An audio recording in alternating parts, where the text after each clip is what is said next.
All right, good afternoon. Welcome to the Asian Philosophies. And today is April 22nd, and then we are going to talk about Zhuang Zi, okay? And before I start, let's go through the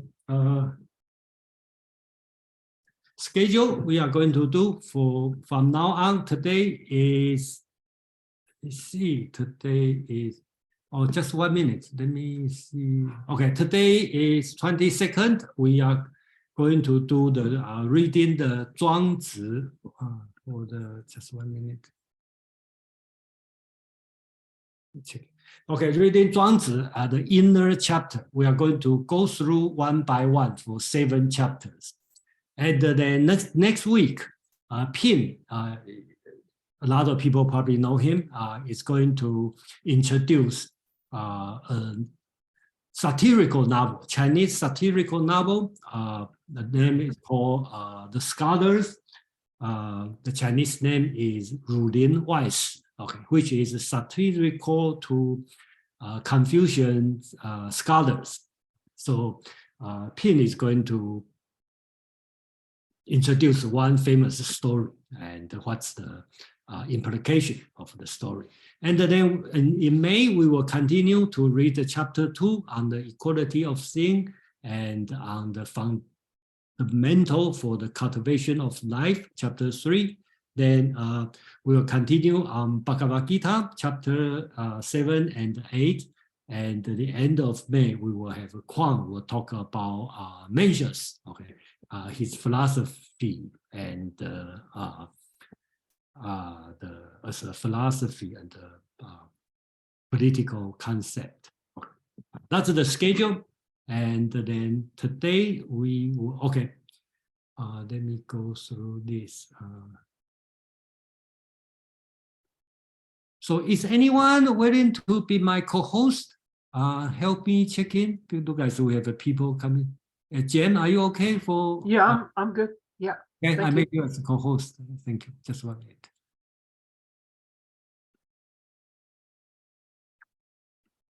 Just 1 minute.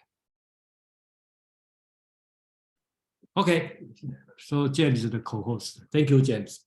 Okay, so if you've been here for last year and up to last month, I have been go through, not strictly through chapter by chapter, but basics. I based on the outline of Feng Youlan's A Short History of Chinese Philosophy from the ancient time, Confucius time, all the way through the 20th century.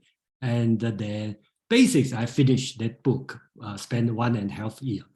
Before I go to another long history, I would like to, in my mind, I have 3 books I like to introduce. Okay, so that's today going to start. If you do the reading from the meetup page, it's Zhuang Zi. Okay, this one is translated by Feng Youlan, the same author, but this one is a little bit different. It's a Zhuang Zi and with the commentary from Guo Xiang. Okay, Guo Xiang is the 3rd century. So-called Xuan Xue, okay, neo-Taoism scholar, his commentary. So when we read this one, he only has a commentary on the first 7 chapters, which we call the inner chapter. So basically, I would like to do is go through 7 meetup, at least 7 meetup, 1 chapter per time. To go through these 7 inner chapters. Okay, so that's the one thing I like to do. And the second book I like to go through is the same author from Feng Youlan, and he has a book called The Spirit of Chinese Philosophy. So this book, instead of go through history, he pick up 10 subjects. And then, so for example, we talk about the Taoism, okay, and talk about Confucius and Confucius and the Mencius, talk about the Confucius scholar in Han Dynasty, talk about Zen Buddhism. Okay, so it has a 10 subject on this one. So instead of go through the history, Feng Youlan is talking about 10 subject on this one. So that's another book I like to go through after probably will mix with Zhuang Zi. Another one is this book on your left-hand side. This one is by the Professor Xia Zhiqing. Okay, if you are from Taiwan, you probably heard this name. I read this book. It's a very good book in English. Okay, he wrote it in English. The classic Chinese novel. He put 6 novels on that. So it's a little bit difficult because if you haven't read these 6 novels, it would be difficult to read this text. But I still try to figure out what would be the best way to present this book. So this one, I probably will take another 6 meetup, at least 6 meetup to cover this book if I decide to go this way. So any question or about this one before I officially start? Question. Yes, please. I see that it's being recorded. Is the PowerPoint or recording going to be, I mean, I guess is the PowerPoint going to be available if we wanted to see it? Yes. If you go to the meetup page, okay, if you go to the meetup page and then I will show you later, okay. Go to the meetup page, or in the bottom they have to say see the future or past recording. So you click that one, you will see a spreadsheet. Let me spreadsheet like this one.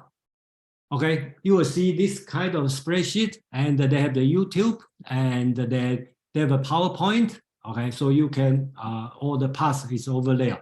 Even on 2020, okay, 2021, okay, and the war, other war, that's another series. That's all here, and you are free to look through and that. Send me a note if you have any question. Yeah, thank you for asking this. Yeah. Thank you. The question. Oh, hold on. Shoot, where is my page? Okay. So if no more question, I'm going to start for today's subject, and we are going to read the first chapter. Not actually read. We are going through the first chapter, the Happy Excursion. There's a different translation because the Chinese name Xiao Yao Yu, Yu means traveling, wandering. That's easy to translate. The first 2 words, Xiao Yao, is a little bit difficult. That's why you may see different translation.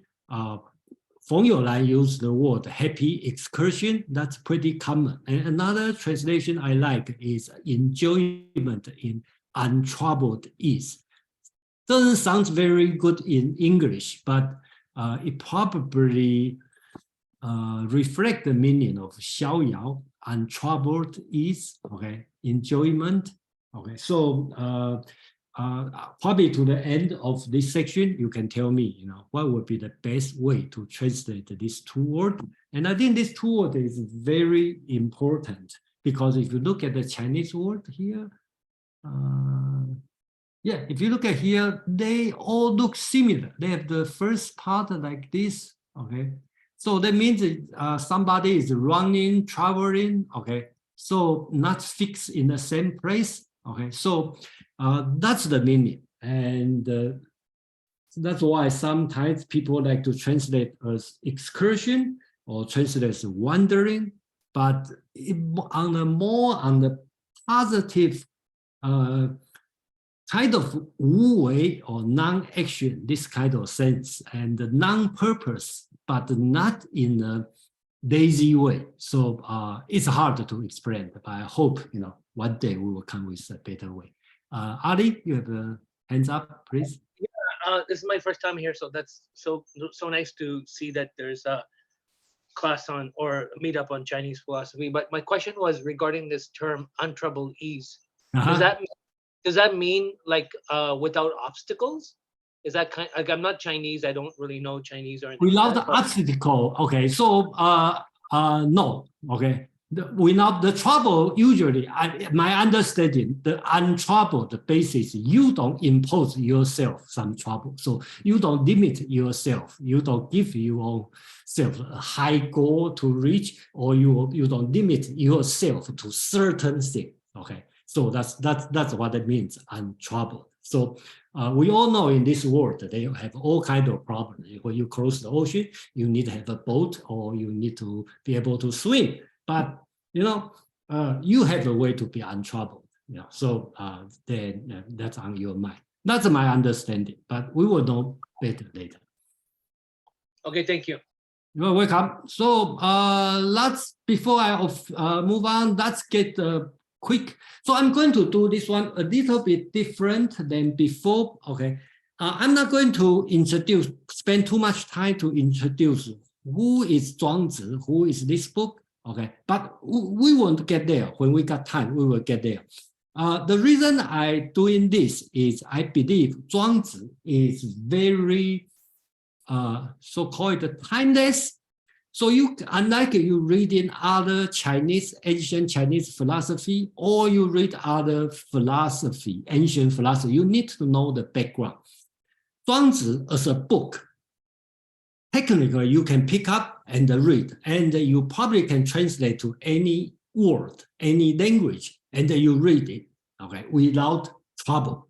That's so-called untroubled, okay, untroubled ease, okay. That's another way to think about this book, okay. So even you don't know who is Zhuangzi, what the book is about, you pick up to read, you probably get something, okay. So that's the reason I think this book is interesting. This Zhuangzi as a book, okay, again, the author called Zhuangzi, and in the Chinese tradition, the person, Zi means Mr. So Mr. Zhuang, and his name is Zhuangzhou.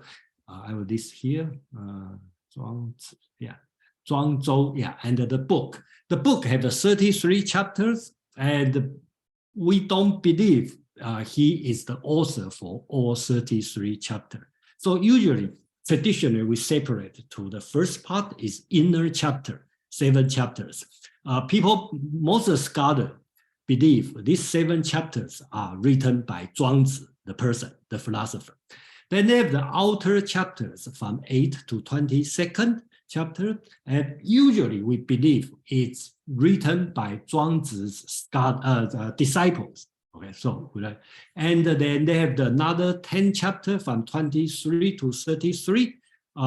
We believe it's written by people later time, much later. Okay, so Zhuangzi was around the 3. You can see here about the 369 to 286 BC. Okay, that's China called the Warring State during that time, and the miscellaneous chapter probably written much later time. Some people write some essay and attribute to the author Zhuangzi.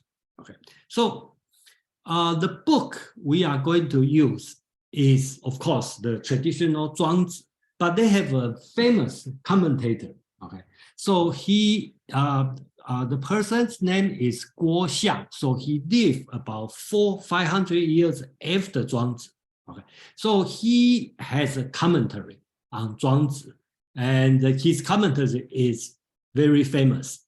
But we don't have to agree on his commentary because he has his own idea. Just like all the commentary with on the great philosopher, they impose their own idea on the philosopher. Good example is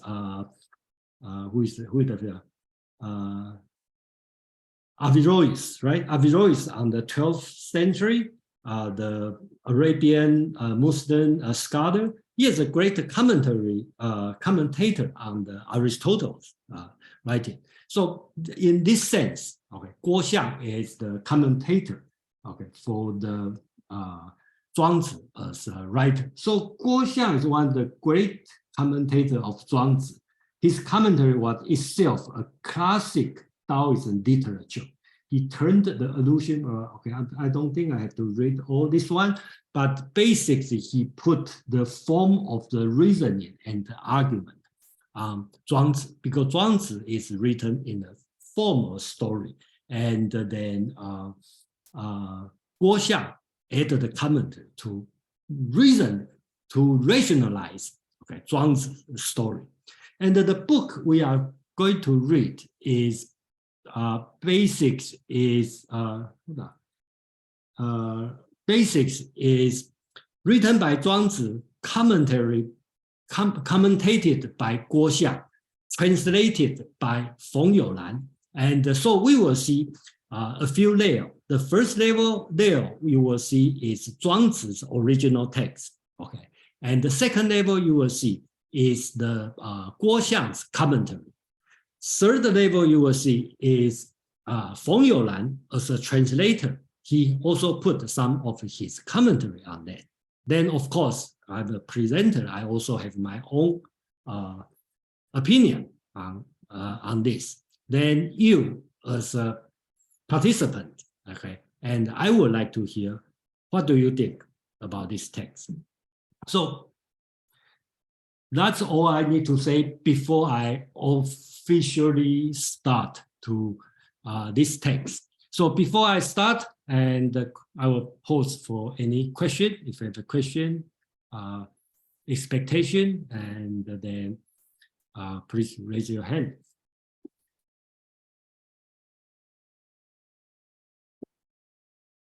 No? Okay. So chapter 1, happy excursion. Okay. So a lot of complaint about Zhuangzi is the book, every chapter is not well organized. But one of my job here doing this project is I try to organize chapter by chapter. Within the chapter, I want to make sure it put in a certain order. The reason is that would be easier for everybody to understand. Because traditional, a lot of people just read the story by story, story by story, and then probably lost the big picture on that. So right now I'm going to do is for each chapter, I'm going to give a big picture. So then we go through different story or different essay or different dialogue. Then you will start to understand how does this paragraph fit to the big picture. So I think the happy excursion can separate to 3 parts. I put it A, B, C. The first part is talking about animal. It's an animal kingdom. Second part talking about the legendary. They talk about the immortal, the spiritual man, okay, and the sage, ancient sage king, okay.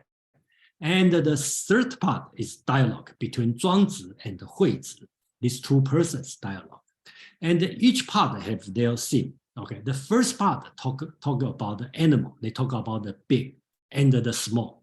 How's the relationship between super big and the super small? Going from this big and the small, or you want to call the great and the small, the next one will go to, I call it this world and the other world. But the other world, I hope you don't misunderstand it as afterlife. Okay, so they are talking about outside this life, the secular world, kind of like a hermit world. So that's the difference, but also go to some spiritual. So that's the second part, from the big, small, and to this world and other world. So finally, the dialogue between Zhuangzi and the Huizi, the author want to bring up is why we talk about this difference. All right. It's about usefulness and uselessness. So I think that will be the whole chapter is about. Okay. So that goes to from the very first part. So The very first part, I think we have talked about this one years ago, and probably a lot of people already familiar with this one. And then that's how it opened. Okay. In the Northern Ocean, there is a fish by the name of kun, okay, which is many thousand li. Okay, li you can consider as miles. That's the Chinese unit of distance in size. Talk about super huge fish. This fish metamorphoses into a bird by the name of pen. Pen is a rock, a big bird, whose back is many thousand li in breadth. When the bird rouses itself and flies, its wing obscures the sky like clouds. When this bird moves itself in the sea, it is preparing to start for the Southern Ocean, the celestial lake.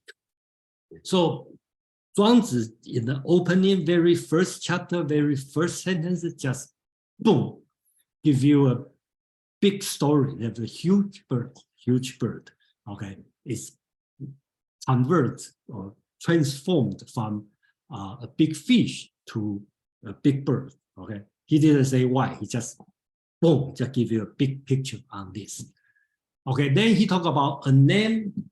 Okay, some people say that's a book, but from your land's opinion, that's a man. His name is Qi Xie, who recorded the novel occurrence, said when the pen is moving to the Southern Ocean, it fled along the water for 3,000 li. When it ascended on the whirlwind up to a height of 90,000 li, for a flight of 6 months duration. So he talked about, that's the way of Zhuangzi's writing. He gives you a big story and tall tale, and then they say, then a guy in the ancient time talked about this. He is expert on this strange story. He talked about this. He said, so that's the way Zhuangzi is talking. Say, that's true. That's what he want to say. But of course, we know that probably not true. But that's how Zhuangzi is talking about. Then he started talking about how does the bird fly. Okay, he talked about there is a wonder air. There are the moths. There are living things that below one against another with their breath. Then he started to describe, okay, the scene when the birds fly high. We do not know whether the blueness of the sky is its original color or is simply caused by its infinite height. When the birds see the earth from above, just as we see the sky from below, it will stop rising and begin to fly to the south. That's just description. And then Zhuangzi started to talk about why.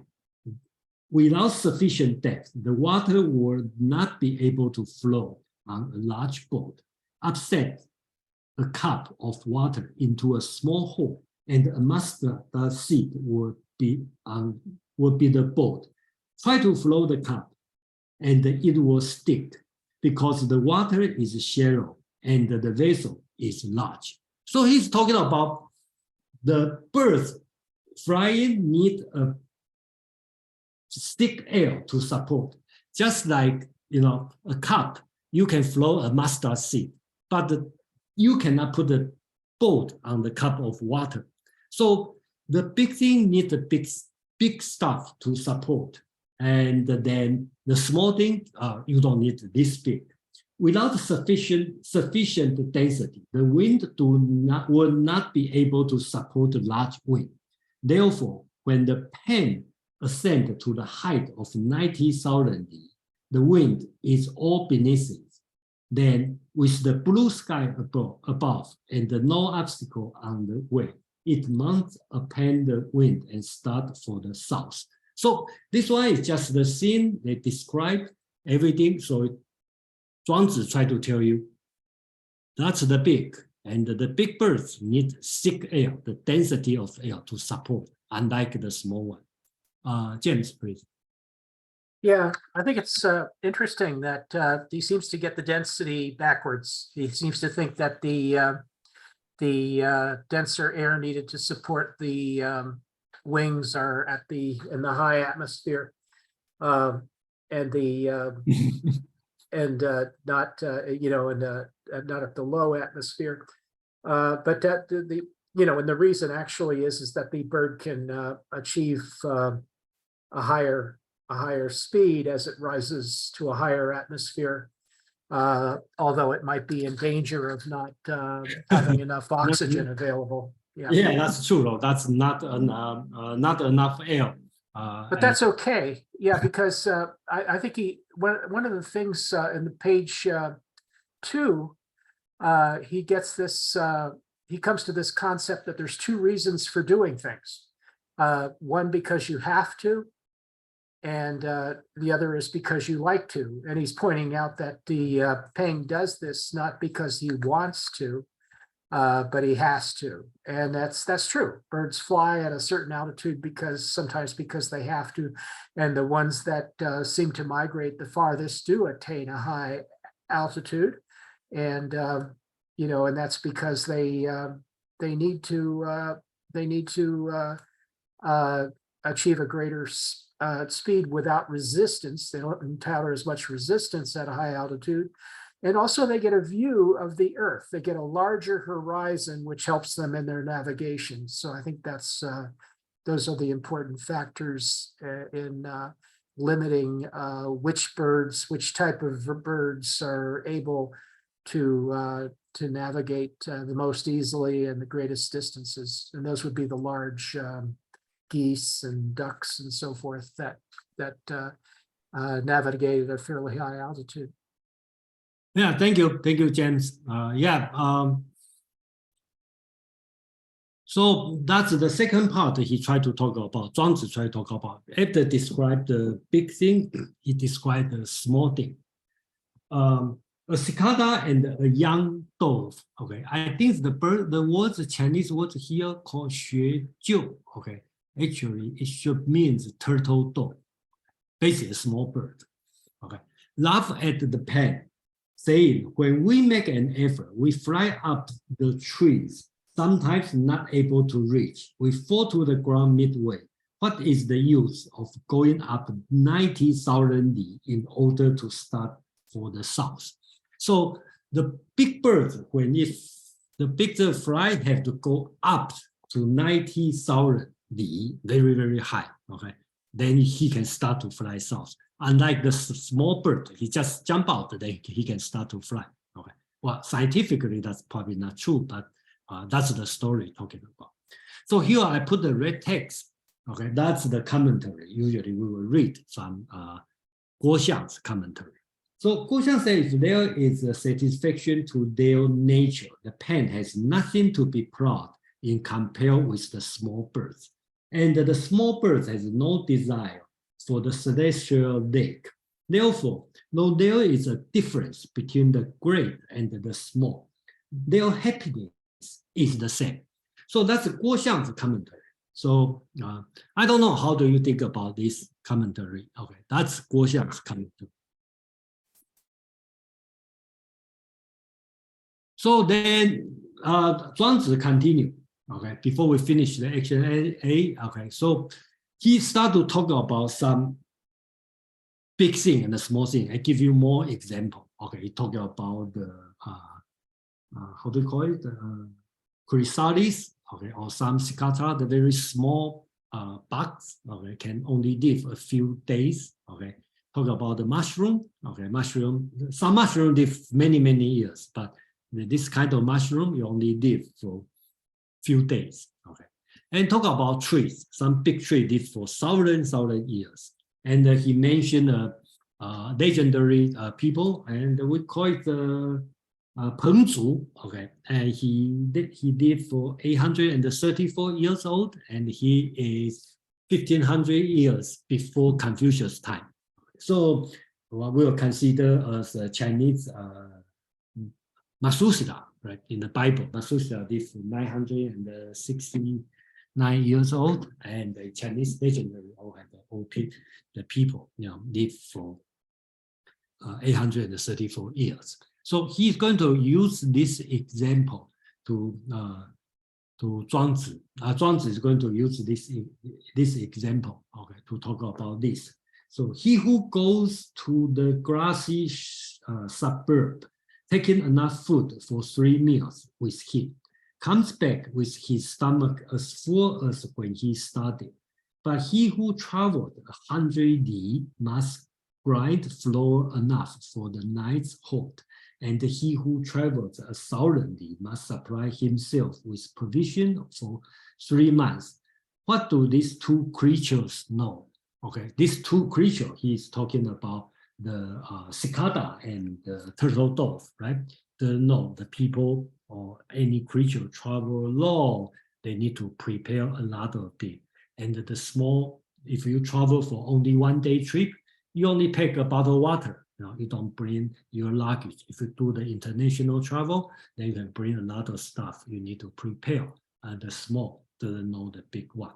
So he continue on, Zhuangzi continue on his essays about, okay, the small knowledge is not to be compared with the great, nor a short life to a long one.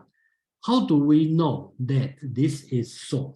The morning mushroom knows not the end of the beginning of a month. Talk about the mushroom, you only live for a few days. How does you know? Does the mushroom know?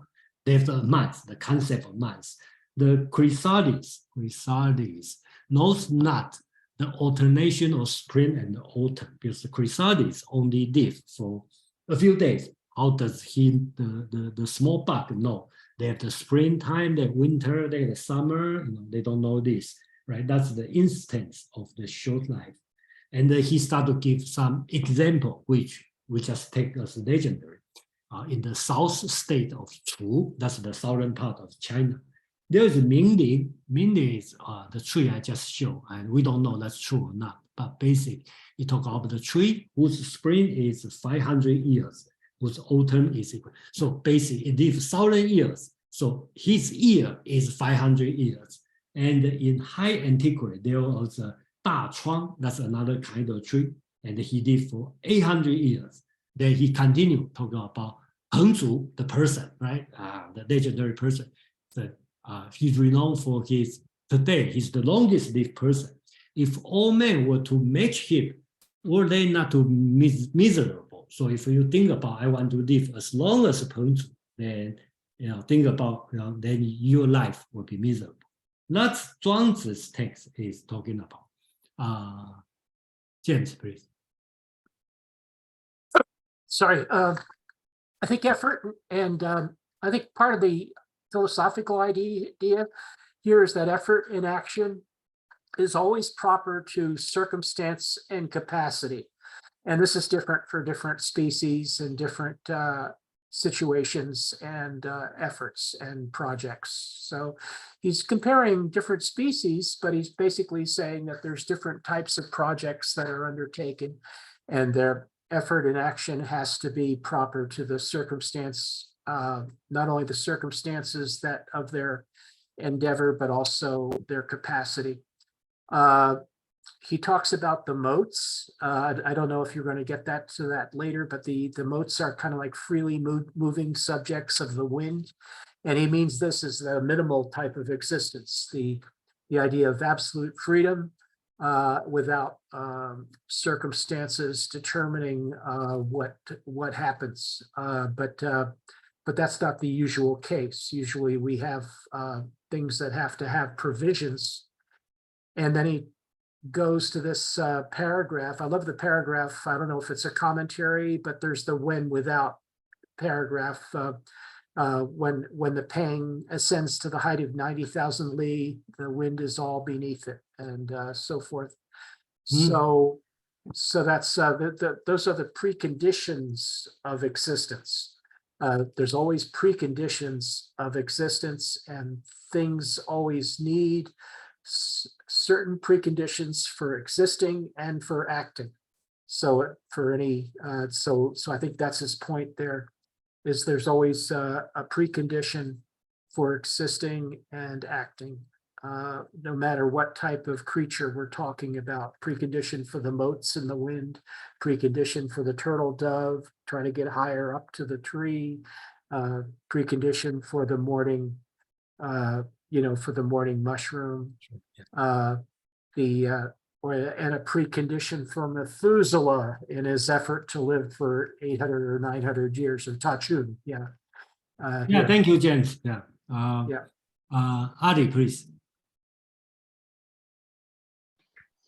I don't know if I'm on the right track, but and I certainly don't know about moats, but I think for the last commentator that was talking about that, but I want to go back to number 2 slide, the small cicada and the turtle dove, and I think I was looking at the red that I guess you wrote. Yeah, the red is Guo Xiang's commentary. Okay. Oh, sorry, my bad. Okay, so it says here, so we can read the first sentence, but the last sentence, therefore, though there's a difference between the great and the small, their happiness is the same. Mhm. And so I think I'm like contextually looking at that. I would kind of resist that. I'm not arguing with that. Obviously, that's Ko Sheng's interpretation. But from what I understand, happiness is more of a subjective experience. So you have the differences between the species, which is the type of bird, perhaps even a difference between size, small and big. And then it's noted. So it says there is a difference. So although there's a difference between great and small, their happiness is the same. Wouldn't the happiness be something that would be more subjective rather than, like, happiness according to me would maybe different to you, Jason Feng, or to James Cook or whoever else is there. I just wanted to hear on that. Is that something that hopefully it made sense, but that's kind of what I'm thinking. Thank you, Adi. That makes a lot of sense because I would like to hear from James. Okay, but seems like James is in some opinion as Guo Xiang, but I'm a little bit different opinion. I don't see because I read the Chinese text. I don't see Zhuangzi talking about the happiness the same. I think that's Guo Xiang's interpretation. So I think Zhuangzi is making fun of Confucius scholar, okay, because he used the word 学究, okay, that means the turtle dove, but also imply the first word 学 means study or learning. And if you read the Confucius Analect, the first word is 学, study, learning, okay. So I cannot stop to thinking about Zhuangzi is making fun of Confucian scholar because they are just like small bird. They flow a little bit. They say, why you need to go to 90,000? Okay, I just jump and do it. So I think that's my opinion personally. Okay, I think Zhuangzi is making fun of Confucius scholar. He's talking about you guys are looking for the job as a county mayor, then become a governor, and become a minister, top this, and go all the way up. And what's the point? Okay, a big bird, they fly so far, think big, don't be small. Again, that's my opinion, different than Guo Xiang. And then I think later on, to the end, we probably can have an open discussion on what's the essence, what's the message Zhuangzi is going to talk. James, how do you think? Yeah. My opinion is that Ali was making a comment, sort of like an opposition on the basis of anthropomorphization. In other words, we humans are concerned about happiness, and therefore we can talk about creatures like birds and cicadas and mushrooms and so forth as happy, right? And it doesn't necessarily apply because we humans are so subjective in what we like and dislike, and even in the kinds of projects that we undertake.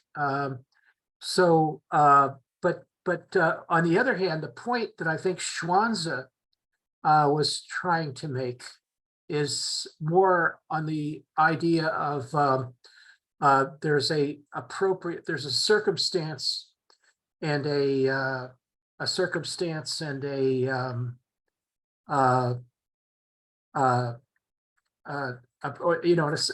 as a circumstance and a capacity that are being particular set of capacities that are being applied to circumstances, and these result in the success or failure threshold for that particular kind of creature.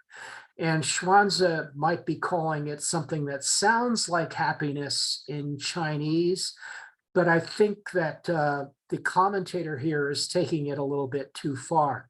I think what is actually expressed in the analogy of the care of these subjects, or the capacity for these subjects to aspire to the trees, or aspire to the skies, or aspire to fly for 6 months or whatever, is to be able to exert their existence over whatever preconditions might be, need to be surmounted, right? So these preconditions for all creatures need to be surmounted, and equally need to be surmounted. And we all have to aspire to the effort and action which are appropriate to our circumstance and capacity. So this is what I would call a fictional analogy that is very apt. Does that make any sense, Ali?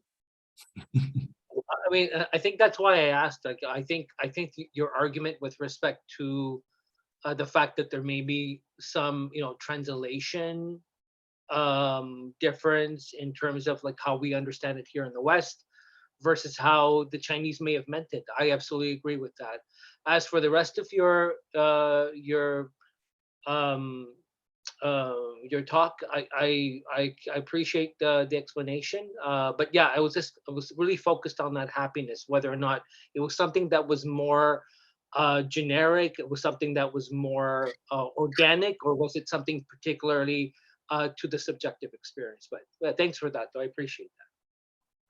Well, thank you for this kind of meaningful and discussion. And actually, that's the point I want to make, in this one, because that's also the beauty of the Zhuangzi's writing, because it's not just one fixed opinion. And here I'm happy to present Zhuangzi's original text. I also include in Chinese, and then Guo Xiang's commentary. I didn't put all of them, and also have Feng Youlan's commentary.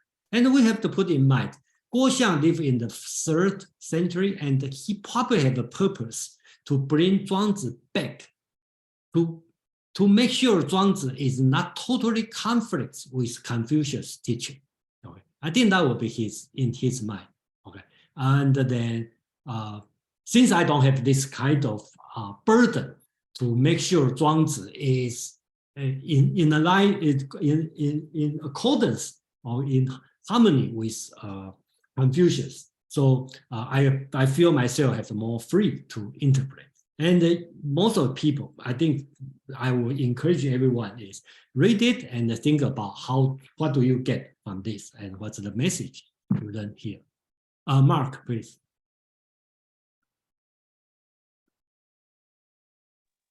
Yeah, can you hear me? Yeah. Okay, cool. Yeah, I really liked Jason's interpretation. It made, at least the way I understood it, it made a lot of sense to me in my understanding the difference between Confucianism and Taoism, and why Zhuangzi might be criticizing the Confucianists. My basic understanding is that Confucianism really exonerates social structure and the stability and harmony of society, and it sees a big part of that as being the various hierarchies in society, in the family, between the officials and the peasants and things like that. Whereas Taoism kind of harkens back to more of a pre-civilized time when there wasn't so much social hierarchy and so much social organization.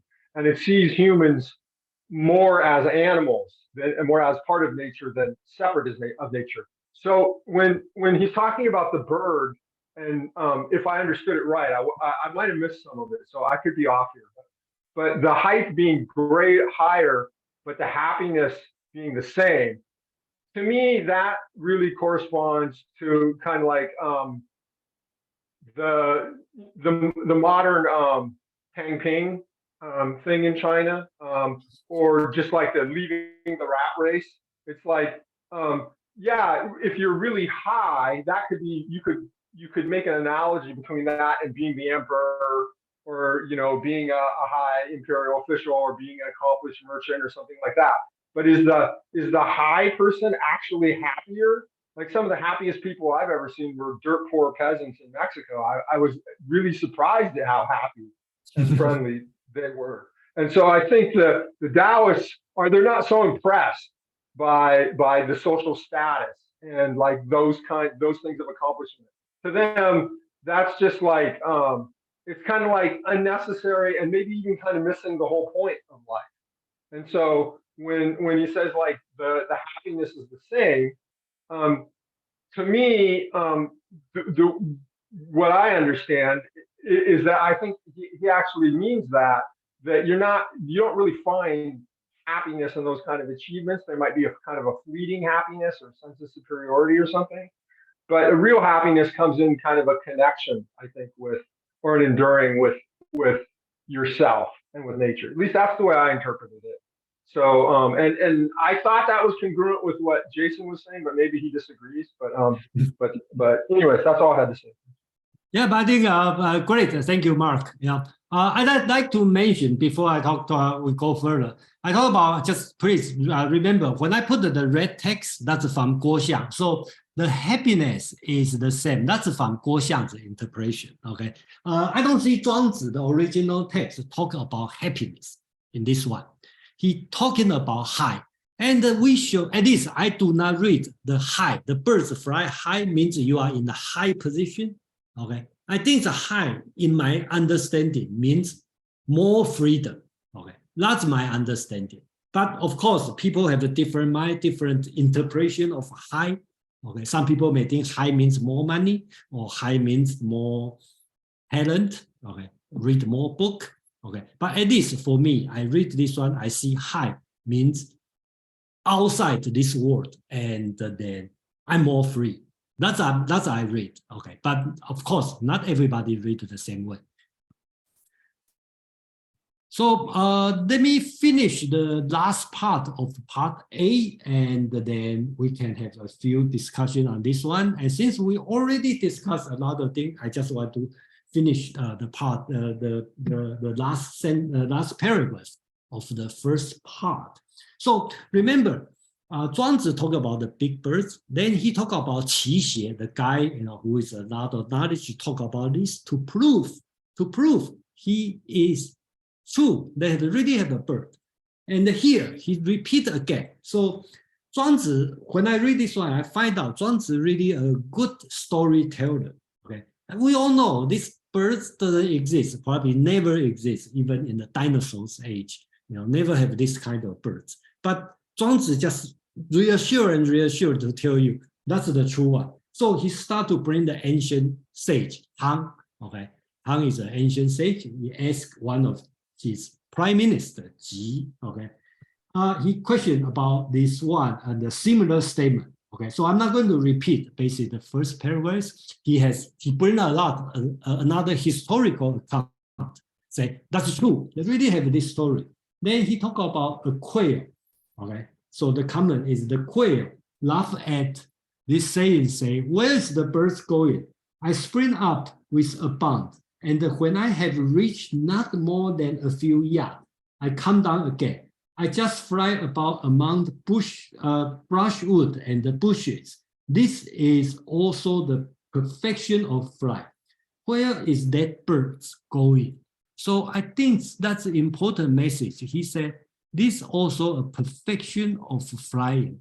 This small, the quail, and the practice his flight, he think he already reached the perfection. Okay, and then where's the big birds going? Okay, so the perfection phase really let me think about is Confucius' thinking, because everything you want to reach the perfection, and for the small birds, he do all his best, and he think that's perfect. Yes, it's perfect in your domain, but they have outside. Of course, that's my opinion. That's why I come to the last sentence in Zhuangzi's talking. This is the difference between the great and the small. He used a very neutral language, 此大小之变也. Zhuangzi used a very neutral term about that's the difference between the great and the small. He didn't say great is better or small is better. And that's why Guo Xiang will say they are the same, their happiness is the same. And then me, Jason, when I read it, I see, oh, of course, big is better. That's my understanding. But of course, I believe Confucius scholar is not thinking this way. So that's the important commentary from Guo Xiang. I put it in red. So please don't mistake Zhuangzi's writing. Here he said, there is a great difference between small and the great knowledge, short and long life. If there are things to be regretted, this certainly is one, because the small think about big, big think about the small. The fact that people do not regret this is for the reason that in the nature of things, there are proper limitations. So Guo Xiang talking about everyone, the big one had a limitation, small one also have a limitation. If you try to go beyond this limitation, that's the way, the reason you regret. If we know for things, there is a proper limit, beyond which nothing can be desired. In the world, there will be nothing to be regret. The great thing usually do not crave for small, but the small usually do long for the great. Therefore, Zhuangzi shows the proper limitation of the great and the small. They are not to be excelled by merely craving and longing. If people knew this, they would not be troubled with craving and longing. Regret is born in trouble. If there is no trouble, there will be no regret. If there is no regret, life will certainly be in peace. That's Guo Xiang's commentary. Okay, so that leads to us to kind of spend a few minutes or share your opinion. That's Guo Xiang's comment on this one about the limitation. If you don't go beyond the limitation, then you will have no regret. And people have no regret, then this world will be in peace. That's Guo Xiang's interpretation on this. We have a few things. James and Ralph. James, please.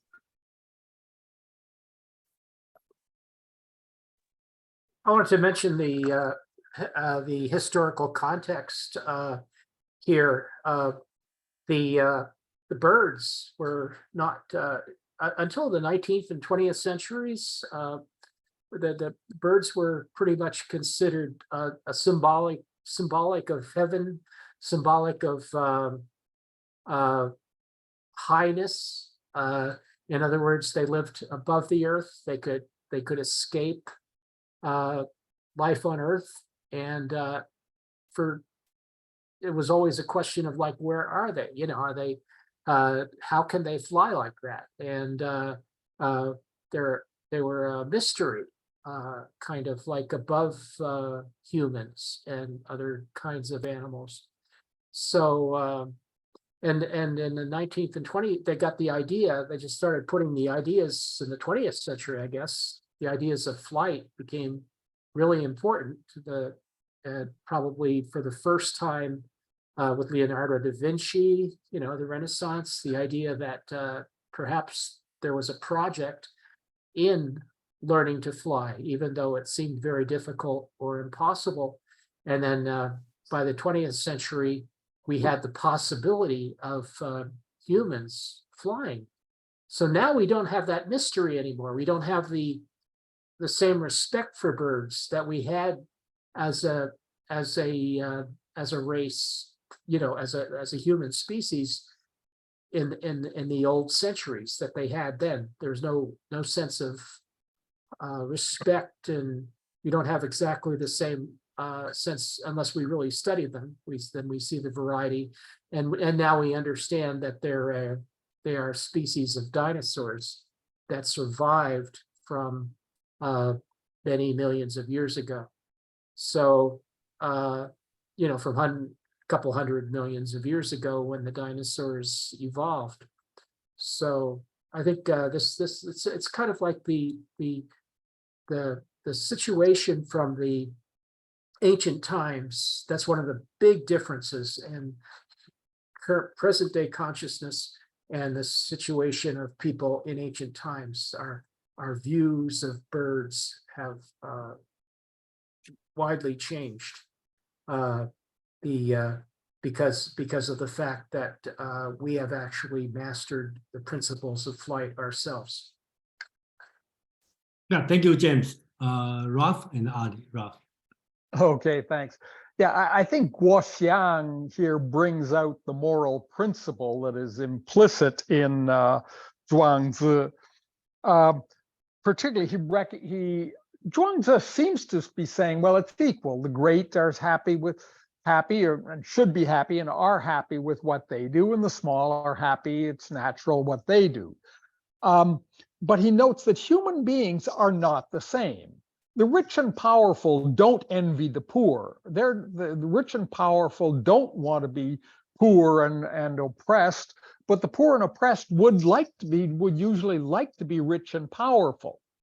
But then what's his conclusion, of course? Well, the solution is the poor and oppressed need to be happy being poor and oppressed.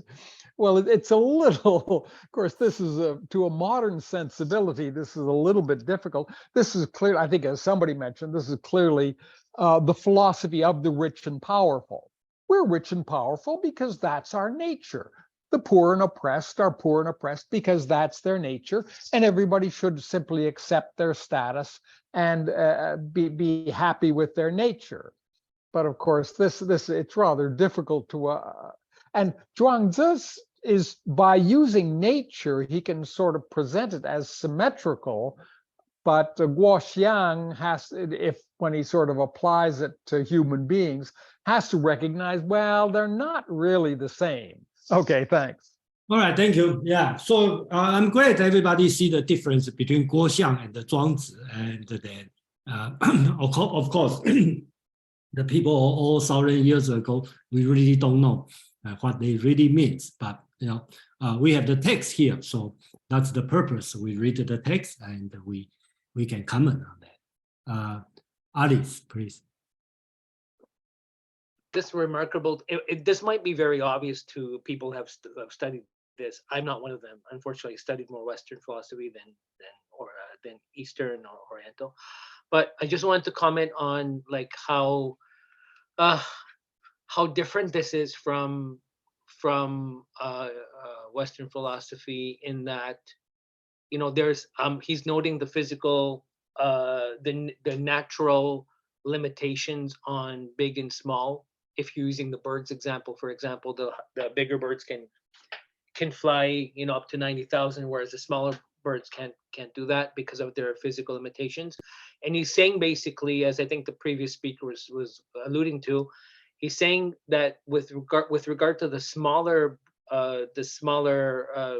species or creatures who actually desire or want to or long for the same attributes as the larger ones, basically you're not going to be able to do it, and since you're not going to be able to do it, and now that you know this, maybe you shouldn't crave or long for it anymore. I think that's a very Buddhist thing to say, because I remember studying Buddhism in university years ago, and I remember Buddha saying that if you want to be happy in this world, then you shouldn't have like certain desires, if I'm mistaken, something to that effect. So it's just really, really reminiscent of or just really, really sounds like kind of a Buddhist sentiment more than anything. So thanks. Yeah, thank you for your observation. I will agree on your observation. In my observation is, you see, in the ancient time, the Zhuangzi is more praised on the freedom, okay, And in the Guo Xiang's time, start to talking about the limitation. Okay, that's 500 years later. And you take another 500 years later, that's the Buddhism thinking start to bring in.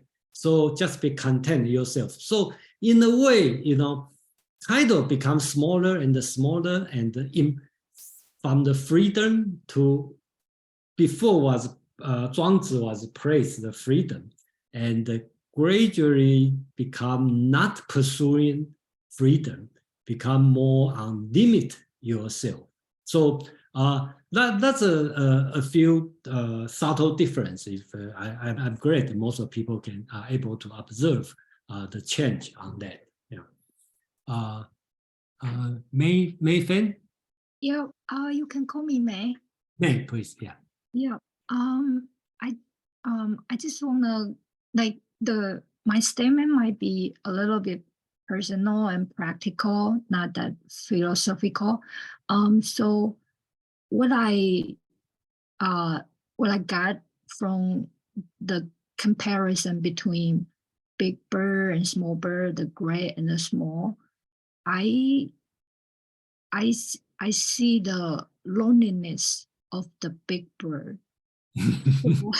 It's almost kind of saying,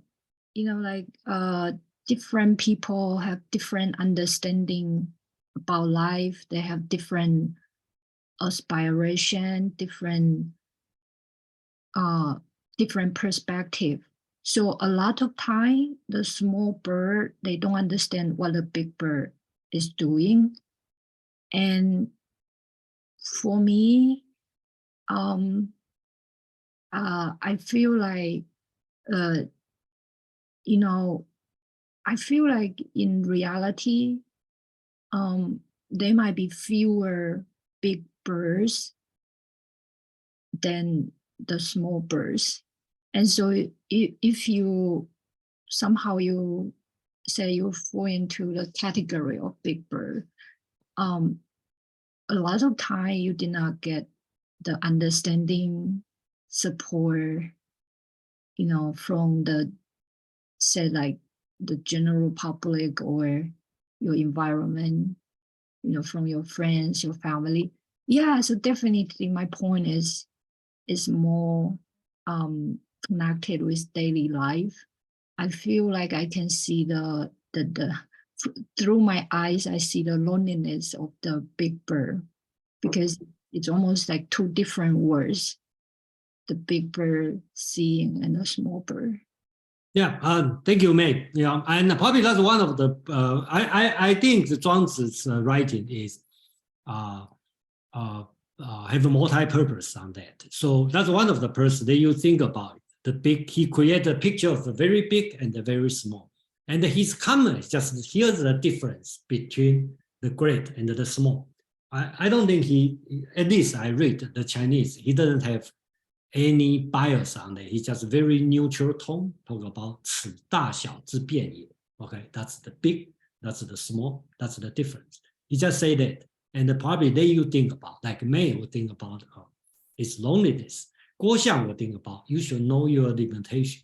And Jason, myself, would think about, whoa, I'm small, I want to think big. So I think we all have a different, I think I just go 1 mile extra based on like, I am small, I want to go big. But like when you're doing that, say like if majority of your environment, they don't have the same kind of ideology, then you're going to become the very few of those who is doing that. And in that sense, you are kind of very rare and kind of lonely. yeah, definitely. Right. Yeah. Thank you. That's my comment. Thank you, May. Yeah. CK, please. Yes, I am quite intrigued by this comment by Guo Xiang. I think if we look at Zhuangzi, from my limited understanding, one could be big and one could be small, and both could still be equally free. So there is not a real necessity for the small bird to envy the big bird, because they are both equally free. Okay. In their own ways. There is no intersection between these two ideas or concepts. And by the way, I mean, I think it is not quite. It is. We have to see that Zhuangzi and Guoxiang and all these commentaries on Zhuangzi, they didn't go through the French Revolution. So the concept of freedom is very different from 18th century onwards, those of 18th century onwards. And even during the 18th century, Immanuel Kant has a different concept of freedom from those of the French Revolution, whereby in some ways he's quite similar to what Guoxiang is saying. You have to give a reason certain boundaries, otherwise it will transcend its limits and lead to irrationality or unreason. So, or freedom, if you're not constrained within certain boundaries, will transcend its limits and lead to tyranny or unfreedom. So, I think we have to cut these commentators some slack and not be too harsh on them. Yeah. Thank you, CK, for your opinion. And then I'm great. You know, everybody has your own opinion. I think that's the purpose of this discussion. You know, so we will have time to discuss more. And let me go to the second part. Let's forget about the animal, big and small. Let's move on the second part. After talking about big, small, and the big and the small and the difference. And we already have a very meaningful discussion about what's the meaning. Who is right, Guoxiang or Zhuangzi? And what do you think? Let's move on the second part. How Zhuangzi talk about? He just changed the tone, start to talk about list a few legendary people or sage king and their conversation. Let's see how Zhuangzi talking about. Okay, I think Zhuangzi want to talk about. After talk about big and small, he want to talk about this world, the secular world, and the other world, the outside this life world. Okay. So he bring up the person called Song Rongzi. Okay, I don't know who is the Song Rongzi. Okay, but he is not unknown in other philosophers. I think in Moism's writing, Modi's writing in the Mencius. And they all mentions, yeah. There's other writing also mentioned about this guy. And I really don't know who is this guy. Probably nobody really know, but you know, it's common people being noticed. Okay. That's start from the description. After talking about big and small, Zhuangzi writes, there are some men whose knowledge is sufficient for the duty of some office. There are some men whose conduct will secure unity in some district. There are some men whose virtue benefit him for a ruler. There are some men whose ability win credit in a country. In their opinion of themselves, they are just like what is mentioned above. Okay, so who does Zhuangzi talking about? Doing a job in the district and become the officer and has a virtue and is suitable for ruler. I think he is talking about Confucian scholar. Okay, so right now he bring up the Song Rongzi. Okay, let's assume he's a famous guy. Okay, I will assume he's a famous scholar. Start to laugh at. Okay? Chinese Yu Ran Xiao Zhi. That's a very funny word he talk about. Song Rongzi heard this one, start to burst out laugh. Okay, if the whole world should admire him, he will not be encouraged thereby. Nor if the whole world should blame him, will he there be discouraged. I think this sentence is very interesting. We talk about this later. I don't know. He's talking about himself or talking about Confucius, the people in this way. Okay, he held fast the difference between the internal and the external. He marked distinctly the boundary of honor and disgrace. This was the best of him. In the world, such a man is rare, yet there is still something which he did not establish. So here comes Guo Xiang's interpretation. He only knows that he himself was right, but not that everything else is right. So I'm not sure, Guo Xiang's commentary, he means Song Rongzi, or talking about the scholar here. Okay, so that's a little bit confusing for myself, and I'm not sure, I don't see any consensus on this part.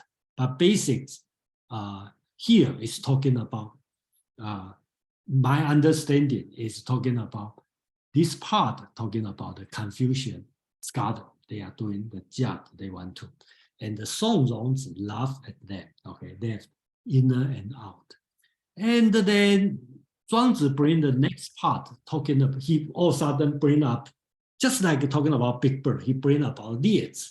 Liezi, another legendary immortal, okay, immortal, okay. So I don't know who he is, but in the religious style, consider him as a spirit man, okay.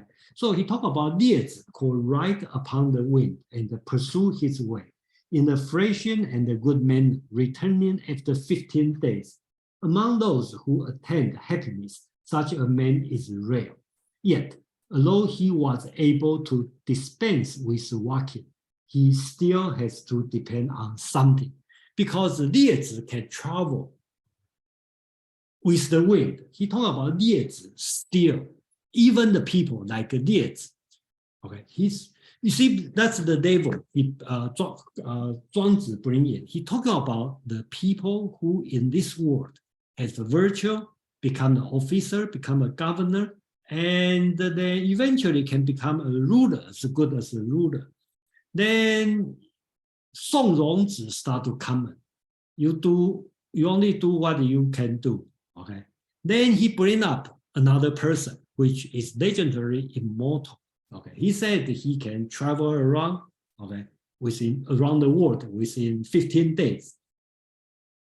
But he still needs to rely on something, which he had to ride on the wind. Okay, just like the big birds, you need the wind to support. Zhuangzi bring up another idea. But suppose there is some chariot, someone who chariot on the normality of the universe. This one is a little bit difficult to understand, the normality of the universe. Another way to understand is you can write down, instead of the air, you write down on the principle, okay, the universal principle. Write down the transformation of 6 elements. Here, 6 elements you can consider as, in general, we consider as the 4 seasons plus yin and yang. Okay, so that's the 6 elements. And thus, excursion into infinity. What has he depend on? He's talking about you, if they have something, some being, without even you don't, this being even doesn't need to rely on the wind. He can do whatever he wants to do. Sounds like Western God, Judaism God, but Zhuangzi is talking about this. Then he draw a conclusion about this. I think the last sentence is interesting. He talk about, therefore, it is said that the perfect man has no self. The spiritual man has no achievement. The true sage has no name. So he, a little bit mysticism here.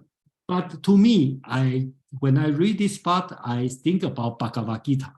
Talking about when you do things without self, not thinking about the achievement you are going to get, not thinking about what name you are carrying, you bear. Okay, very similar, at least to me, to the Bhagavad Gita is talking about. So he's talking about the different layer of world.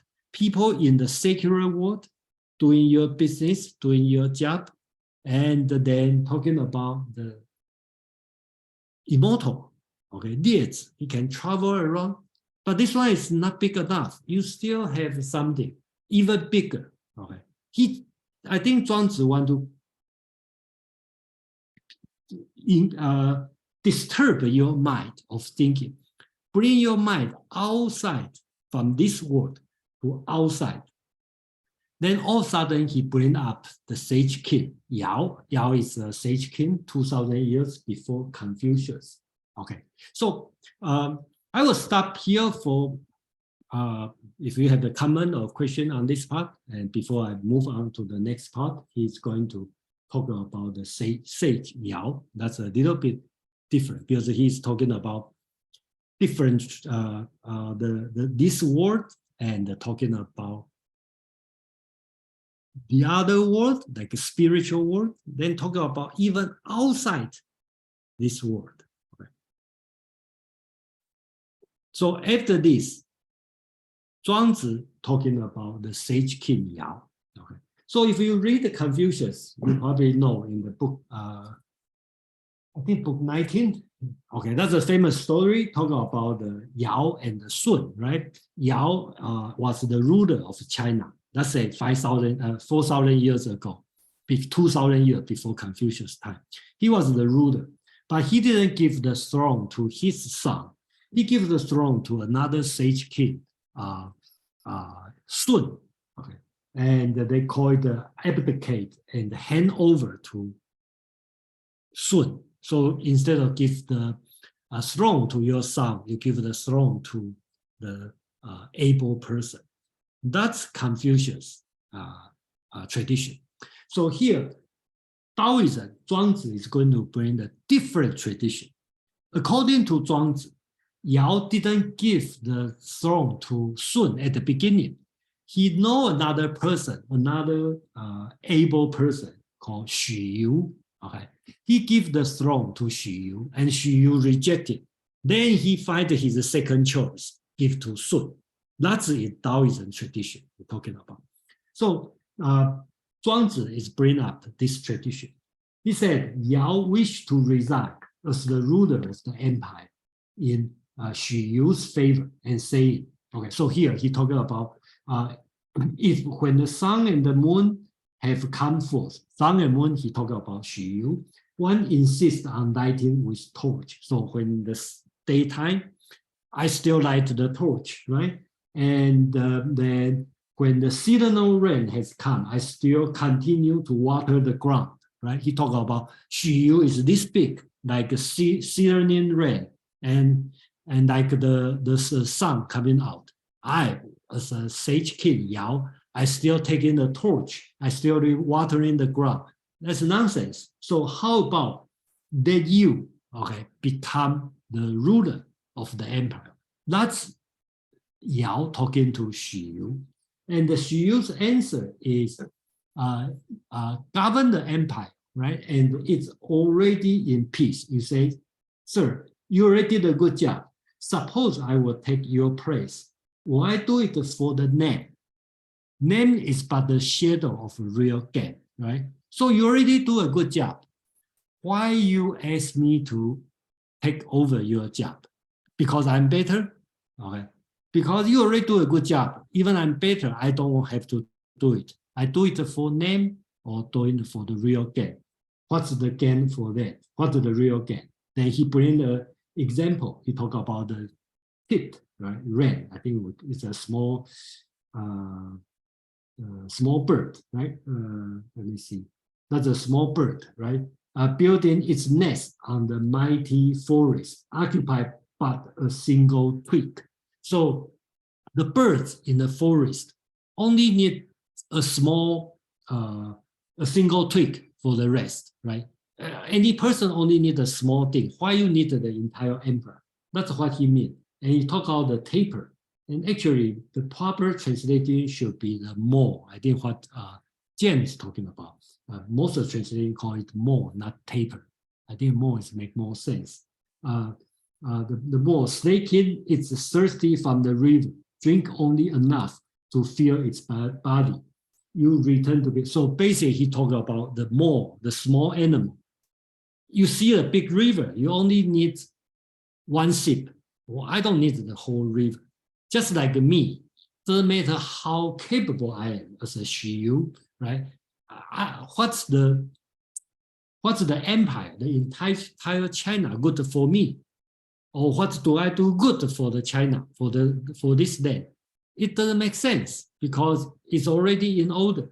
Why do I need to carry this land to become an empire?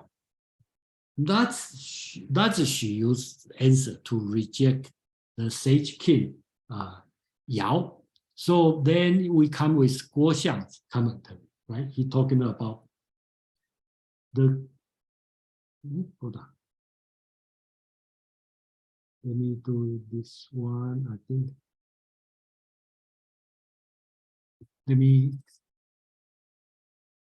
Here he talking about, I think I skipped one, okay. And then he bring an example, okay, so a famous example, I think here. Okay, so so here, I think this comment is still the same. Everyone, Xu and Yao, have their own difference. And then Guo Xiang talking about their happiness are the same. Same as the previous comparison, right? Previous Guo Xiang is talking about the big and the small. Their happiness are the same. And here he talk about Yao as the ruler of the country, and the Xu, who is the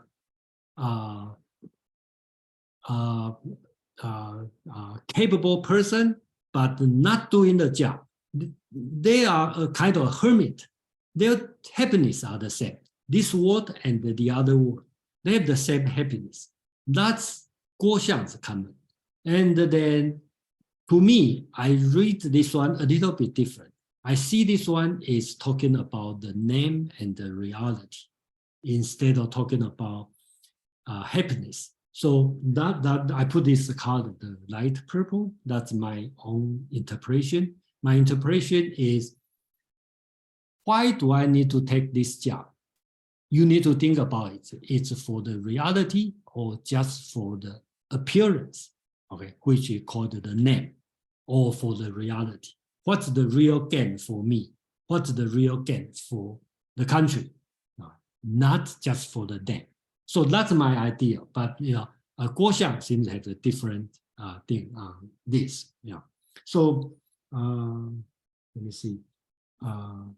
James, you have a comment? Well, this is interesting because it kind of brings up the question of like why we even have politics, why people would participate in power, and that the whole principle of Confucius's school, which was to deal with the organs to train people for the posts in dealing with power, which of course was to organize the community, and this is kind of like, the discussion is kind of like almost a denial of that. In other words, are you doing this for yourself or are you doing it for the community? And of course, it's always a little bit of both. In other words, when you look at politics, there's always kind of the involvement in politics involves a lifestyle of power and using power to accumulate wealth and things like that. And I'm reminded of Marco Polo, the kind of like terrible story of how when he confronted the emperor, it turned out that there was an emperor that he reported had a contest to select 100 concubines for his palace. So it's like, why would an emperor want to have his wealth be that ostentatious? Even if it is a true story, but I'm sure there are similar things that happened in the history of Chinese politics, so what we're wondering if that actually happened, if we're, when we read the book, we're kind of like wondering if that actually happened in Chinese politics. And why do you do these things? Well, you do these things because wealth is maybe fun, or wealth is a way of deserving it, or having a big enough army to be able to suppress any opponent. As in the case of the, I don't know, what was that? Was that the Chen emperor? I forget now. But the, the one with the terracotta army. Qin, yeah. Yeah, Chen. Yeah. So this this kind of like overabundance of power comes into focus. What is the reality? The reality is not the love of society. Sometimes it's just the love of the ostentation. In other words, I can have the big army, I can have the concubines, I can have the society in which not everything exactly makes sense, the Confucian society, but it is followed in order so that everybody can have their place and everyone can aspire to holding their place. And I'd like to hear your comments, Jason. I see this one as both sides argument point is like Xu Yu and Sun, right? Sun is the ruler of China. Xu Yu, who is a hermit, but is very capable. Okay, then people know he's super. Okay, like a very capable person. So I think they bring to the point, right? If I want to rule this country or I want to take this job, two things we need to think about. One is what's the real gain for myself if I take this job? Second thing is what's real gain for this company or this country if I got involved? So it doesn't matter how capable I am. If I take this job, it's no benefit for me and also no benefit for this country. Why should I take this job? You already do your job well, and I'm better than you. Then do I need to take this job? Because you already did a good job, and the country is well, okay, in peace. Okay, so do I need to take over your job? And so there's no benefit for the country. And I look at myself, also no benefit for myself because I only need a scoop of water to drink. I don't need the whole river, and I don't need a twig to rest. I don't need the whole tree or the whole forest. That's the only thing I need. So why bother? That's I read on this one. That's why I bring to the point, not talking about, I'm not 100% agree with Guo Xiang talking about Yao had his own happiness. Xu Yu have his own happiness. I'm looking at more like this argument about name and the reality, or what's the seemingly good, what's the real good. That's my opinion. Anybody have any comment on this argument? It's a little bit different than the big and the small.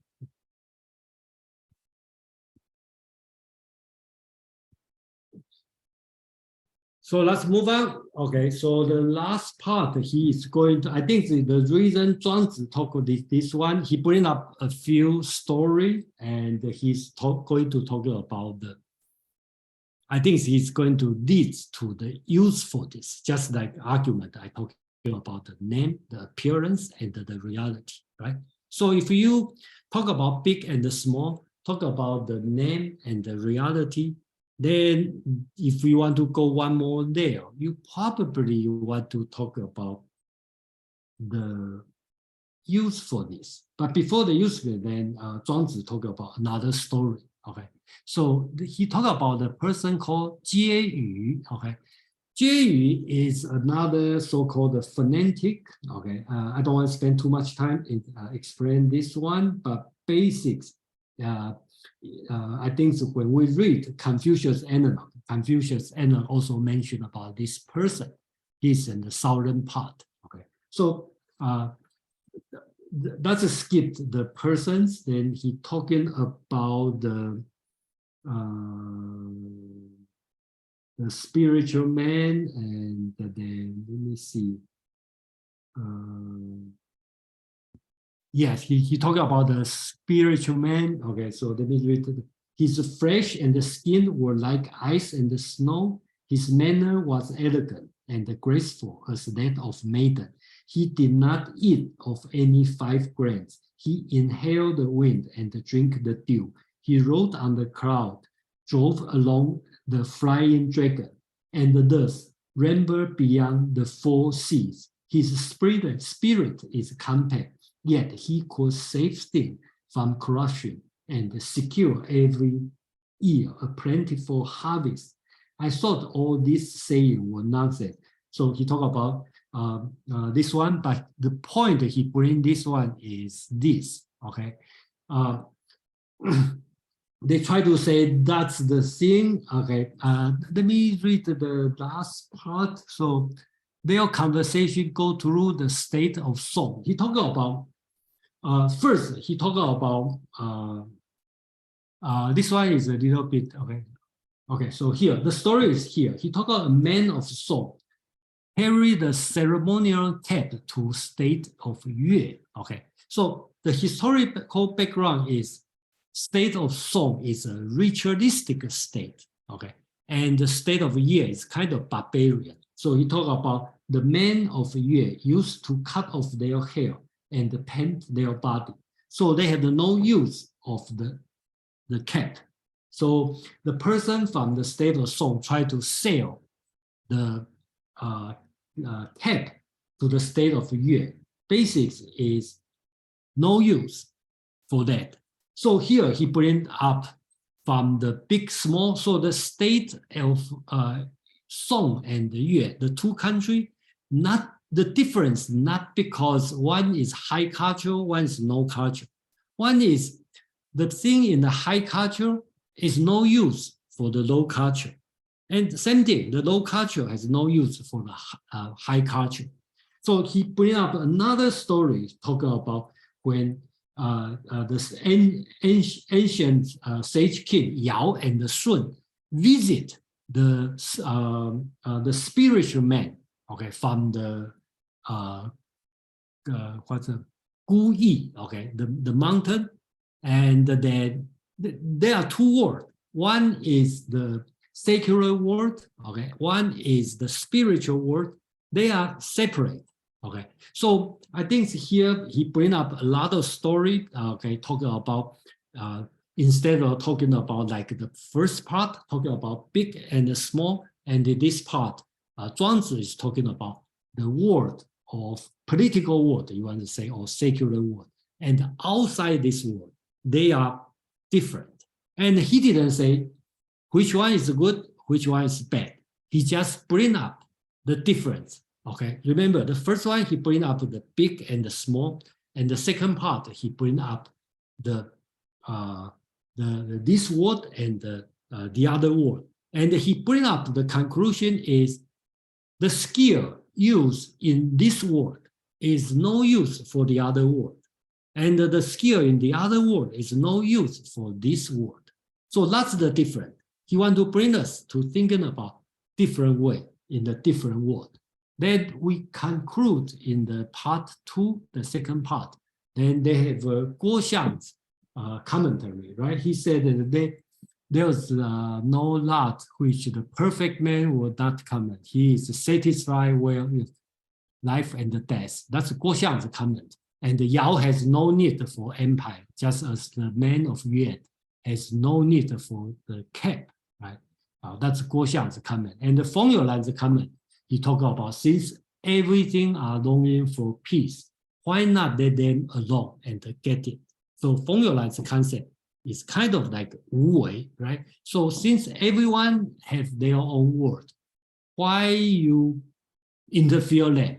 Though the perfect man may be harmed, but his mind is not affected. He cannot be harmed.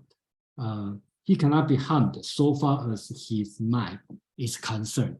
So that's Feng Youlan's comment on this part. So that's the second part. Instead of talking about big and small, and in this part, and Zhuangzi try to pack a lot of story in the second part. talking about this world and the other world. So, is there any comment? And before we bring to the last part, yeah.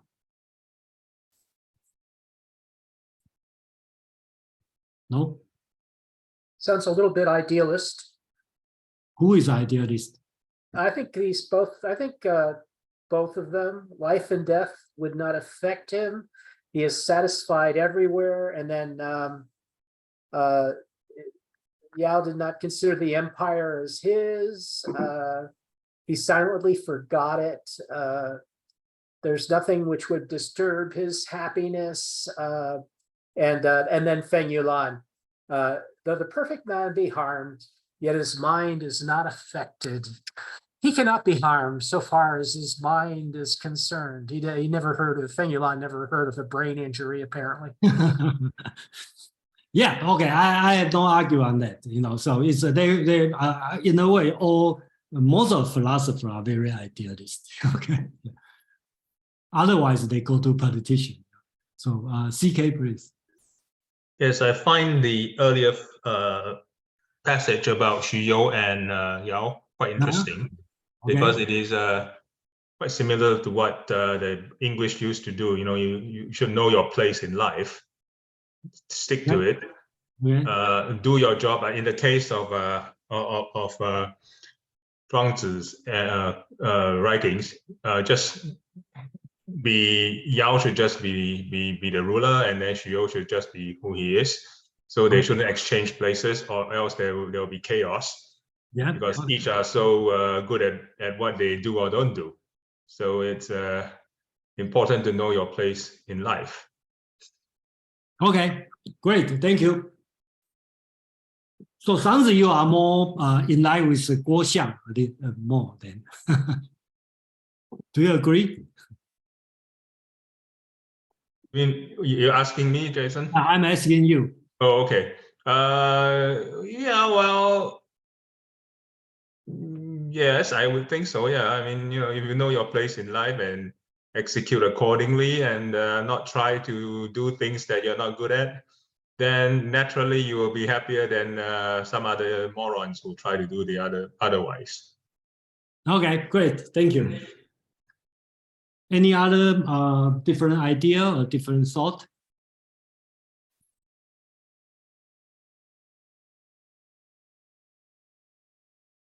Okay, so let me bring to the last part. Okay, so after talking about big, small, and bring up a few different people, right? Zhuangzi draw the conclusion, and this third part, he make it as a format as a dialect. So that's a Huizi. Okay, Huizi is another famous philosopher in ancient China, and usually we categorize him as Gong Sun Long Zi, together with a school of names. I will find time to introduce him. He and Zhuangzi have a conversation. That's another famous dialogue about this one. So Huizi said to Zhuangzi, the king of Wei, that's another ruler, sent me a calabash seed. And I planted them, and they bore a fruit as big as 5 bushes measure. He talked about huge calabash. I used it as a vessel to hold in water, but it was not solid enough to hold it. I cut the calabash in two for ladders, but each of them was too shallow to hold anything. Because of this useless, I knocked them into pieces. So that's his question. Okay, well, I assume it's a hypothetical question. It's not real, I assume. So that's the dialogue. So Zhuangzi said, it was really you who did not know how to use the large thing. Okay, so right now he bring about the large again.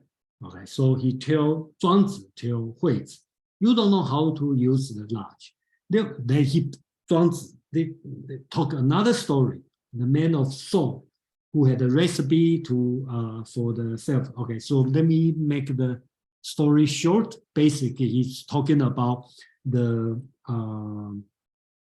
the one family know how to use the cream to protect your hand, and later on, the cream is nothing, just a recipe.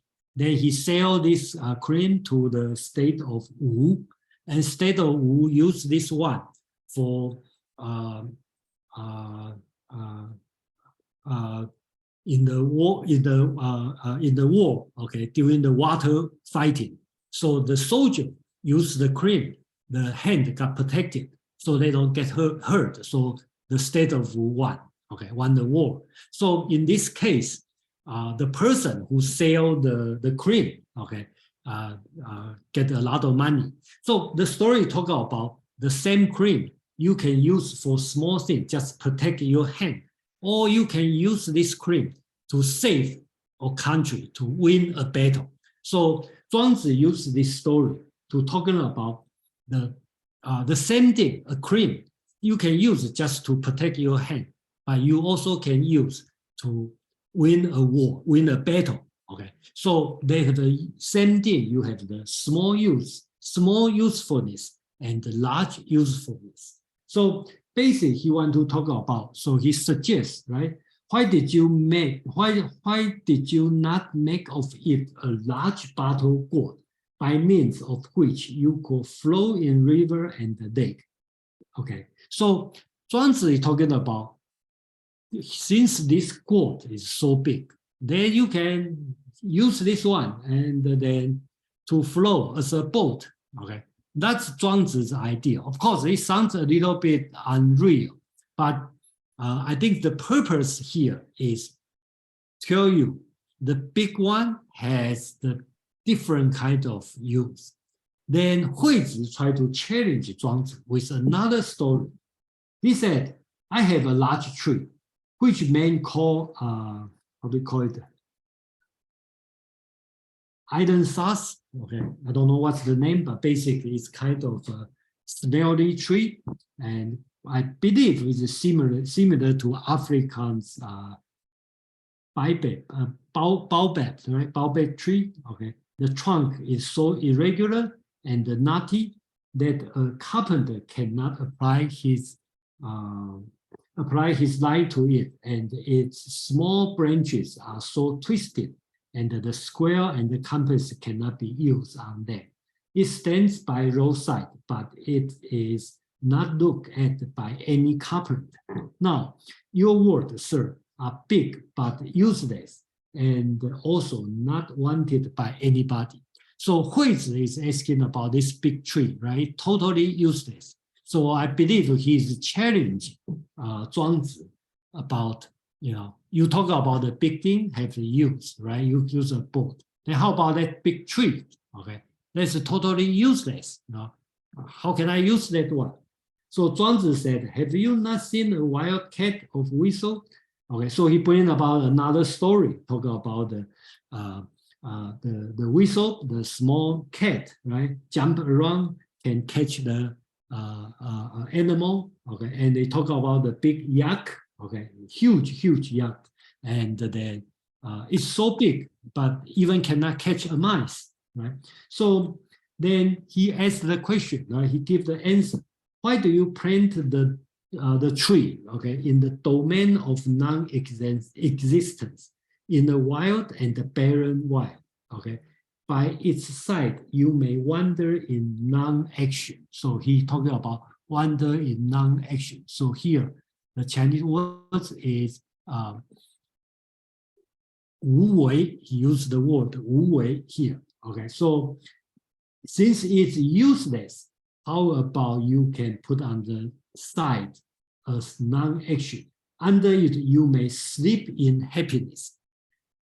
Neither bear nor ox will shorten its term of existence, being of no use to others.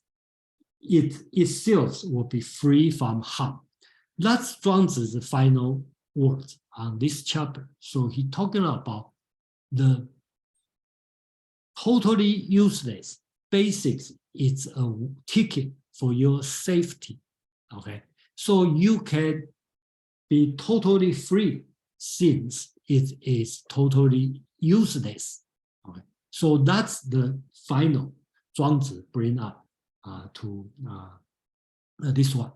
So we can kind of conclude this whole chapter. Okay, talk about first part, talk about big and small.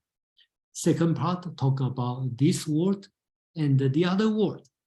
Then the final part, bring up the dialogue between Huizi and Zhuangzi, talking about usefulness and uselessness. And the Zhuangzi's conclusion seems talking about the uselessness is a way to be safe and a way of Wu Wei. And his suggestion is, why not? You just have that useless tree stay there, being there forever, for a long time, since it's totally useless. And you can sleep there, enjoy your happiness over there.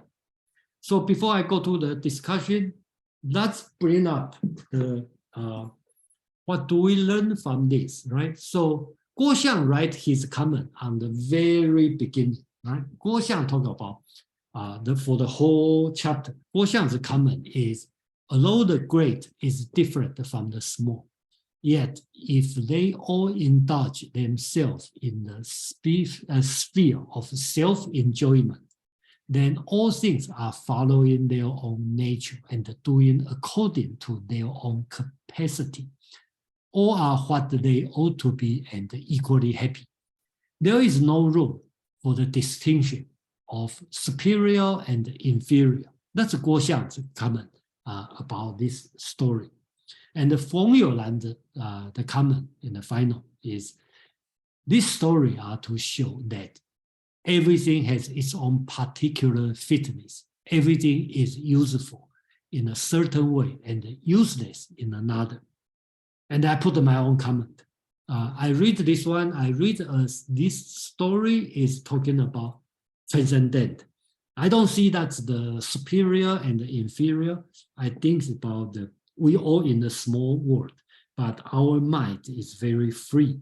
We should be able to transcend, and we should take the concept of non-attachment, Wu Wei, and non-being, and that we can reach at least spiritual freedom and happiness. Even some may call it idealistic, but at least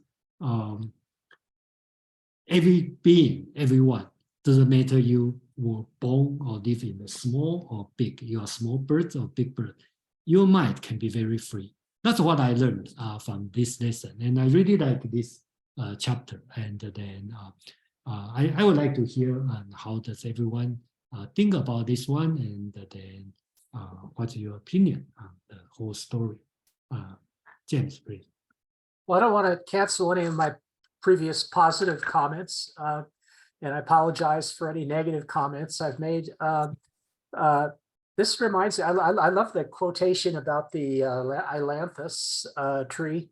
It reminds me of analytic philosophy. You know, somebody could, people making insults in analytic debates, right? So you could use that as an insult, you know, say your minds or your philosophies or your mind or your opinions are like the ailanthus.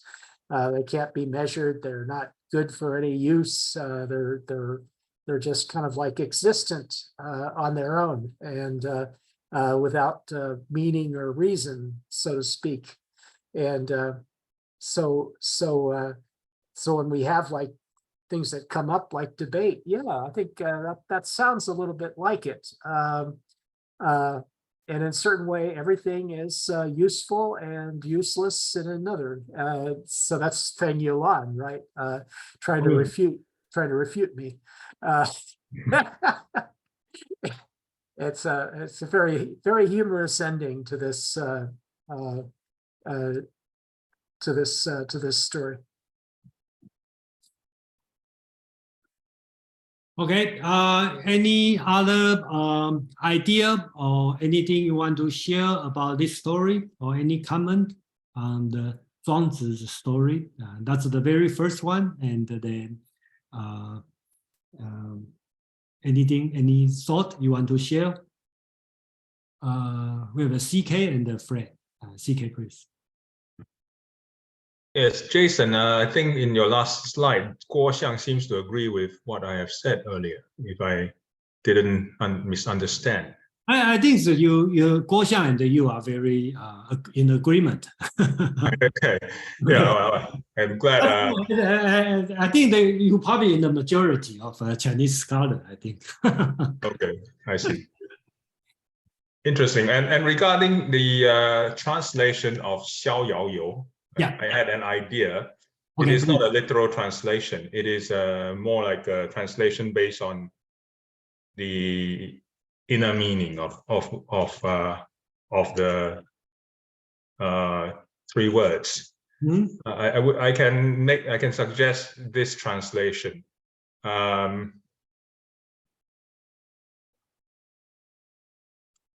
What's your suggestion? Transcending without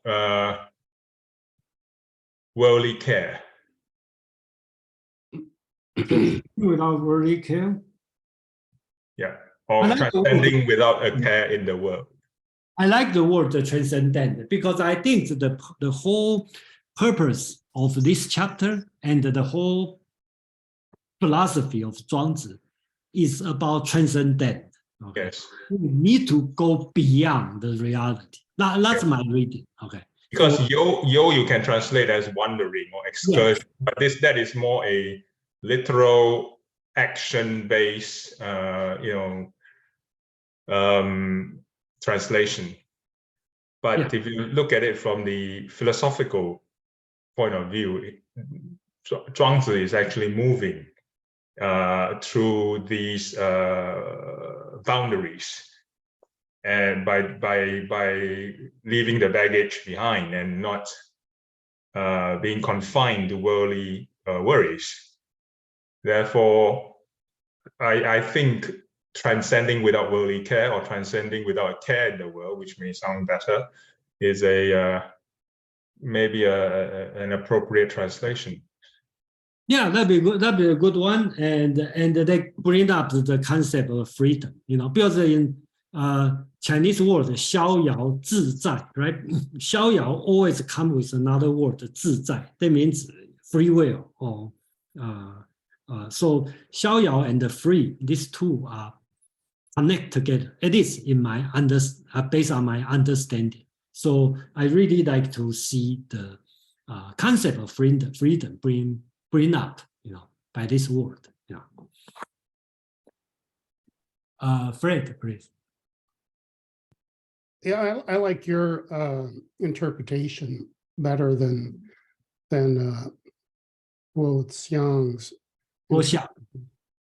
What's that again? Guo Xiang. Guo Xiang, yeah. Guo Xiang's interpretation, in particular, when he talks about the sphere of self-enjoyment, that's very vague in English and might have connotations of sort of a hedonism, which I don't think is really the point of that. So transcendence makes more sense. I'm curious about the relationship between this, a comparison of this with Stoicism, ancient Stoicism. It seems like, yeah, rid of the text. That's okay. Where it says that, well, yeah, if you have the text, if you could put the text back up again. Sorry. Thank you. When it says that, yet if they all indulge themselves in the sphere of self-enjoyment, then all things are following their own nature, etc. And I think the Stoics would say that no matter what your situation in life, it simply presents an opportunity to practice virtue, and virtue consisting of the key attributes, what is it, wisdom and courage and justice and moderation in Stoicism. And I think if for Stoicism, if you just substitute indulge themselves in the sphere of self-enjoyment, if you substitute, and yet if they all strive for virtue or practice virtue, then you'd have a pretty exact statement of the Stoicist philosophy. Mhm. And yet I think that that's pretty close, that notion of the pursuit of virtue as defined by the Stoics, that is also pretty close to what this text is saying as well, that it's not just that, it's not resignation, in other words. Oh, I'm just stuck where I am, but you try to realize to the best of your ability, your particular, as it says here, your particular fitness. So and that is close to pursuing virtue, roughly. And I wonder if you have thought, or if anybody else has thoughts on that, that it just seems like a striking comparison with the Greek Stoics, this kind of philosophy here. Thanks. Yeah, I would say I agree with you. You know, you bring up this interesting point, because we all know the Stoicism is coming from cynicism. Okay, so how does the cynicism become from? Because just like Zhuangzi's philosophy become Guo Xiang's philosophy, it will be similar to cynicism becomes Stoicism, right? When cynicism talking about follow the nature in cynicism point of view is the great nature without civilization. Then when you put the nature as a civilized political world, then you become a Stoicism. Same as the Zhuangzi's thinking. He even think about supernatural world, not just the nature, follow not only the nature, also the supernature. And the Guo Xiang kind of bring it down to the civilized world. You have your own beauty, you know your limit instead of limited free. And the Guo Xiang started to talk about limit yourself gradually. So I think I agree with you. You know, it's striking similar to Stoicism, and then the interesting is that's how Stoicism, the cynicism becomes Stoicism, and the same as the Zhuangzi's philosophy become Guo Xiang's philosophy here. You know. Well, I have to say, it's just, the whole thing is just fascinating here, Jason, that it makes me anyway realize how limiting it is to study only Western philosophy, because you see many of the same themes develop, but in an entirely different way, in a sense, in the Eastern philosophy, and it really kind of completes any understanding of Western philosophy to delve into Eastern philosophy. Yeah, that's the interesting part to talk. And one thing I plan to talk about, but I didn't have time, is about this one and Zhuangzi's reading and Nietzsche's the spoke Zarathustra. Every time I read the Zarathustra, I will think about Zhuangzi, and I read the Zhuangzi, I will think about Zarathustra. And I think both Nietzsche and Zhuangzi are using the same way of philosophizing. They don't have a structure, organized way to talk about their philosophy. They just talk about story after story after story. Just like when I read this text, when Zhuangzi talk about the birds flying high, he started wondering, you know, oh no, he talked about the big and the small, and the big and also. And then I remember in Nietzsche, in the book, I think book 3, when Zarathustra coming back from his cave, he said, oh, how come the people are so small? The house is so small, you know, this kind of thing. And their idea is probably different, but the way both Zhuangzi and Nietzsche, or the Zarathustra, the spoke Zarathustra, are similar. They tell the story and the story after story, and they have a philosophical meaning, you know, behind it. And the author didn't make it clear, and depend on us to dissect and what kind of meaning in the story. And everyone could have a different interpretation. And I think that's the beauty, or some people like it, some people don't like it, but and that's another way to philosophize. CK, please.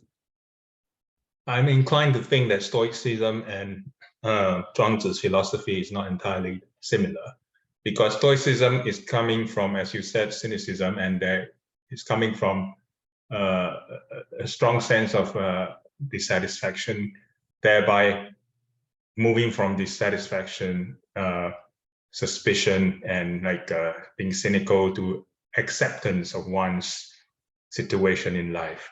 But in situations, but in the case of Zhuangzi and then Guo Xiang, there is a sense of joie de vivre. There's a sense of fun. There's a great sense of humor, especially in Zhuangzi's writings, and a sense of carefreeness, which is completely absent in Stoicism. I think Fred probably compare. Fred, if I'm wrong, please correct me. I think you are compare Stoicism to Guo Xiang, not the Zhuangzi. That's okay. Because the Zhuangzi kind of bring that's my observation. Guo Xiang kind of bring Zhuangzi to. Okay, the relation between Zhuangzi and Guo Xiang is kind of like a relation between cynicism and Stoicism. So do you agree on this part, CK? In the sense of the movement, yes, in the movement, but not in the sense of the essence. The essence, they're all different. We always can say they have a similarity, but they also have a big difference. But the movement, Yes. the same trend. Yes. Because I've been wondering why cynicism would become Stoicism, right? It's so different, right? Yes, and what I was trying to say, maybe I misunderstood, is that Stoicism is not similar to Guo Xiang's philosophy either. It's okay. That's up to your interpretation. So usually people think Stoics are more closer to Confucianism. So, well, even Confucianism he's quite happy towards. He has a great sense of humor. When he's 70, he already said, "从心所欲不逾矩." Right? He's already able to live according to his heart and still not cross the boundaries. So he was a happy man at the age of 70 and 73 when he passed away. I agree on this part. Confucius. Yeah, I admire him as a happy old people. Yes. Let's maybe put it this way. More similar to Montaigne's version of Stoicism. It's a sort of a Stoicism with an injection of joie de vivre and a kind of a notion of happiness and a lot of humor as well. Okay, so you say Montaigne. So you consider Montaigne as Stoicism? Or more of a basis in Stoicism than anything else in philosophy. Well, I'm not sure, Okay, so I see Montaigne as Taoism. So Oh, there you go. Yeah, which kind of makes my point. Thanks. When I read Montaigne, I was surprised. I said, wow, the French is like 1,000 years behind China. Yeah, that's what I get too from it. Thanks. Okay, James, you probably I still hold my estimation of Confucius, that he's gravitating back and forth between cynicism and Stoicism. Okay. Yeah. So any other comment, James? No, that's all. It's it's interesting to bring up that discussion. Like the kind of like how can you mix cynicism with Stoicism?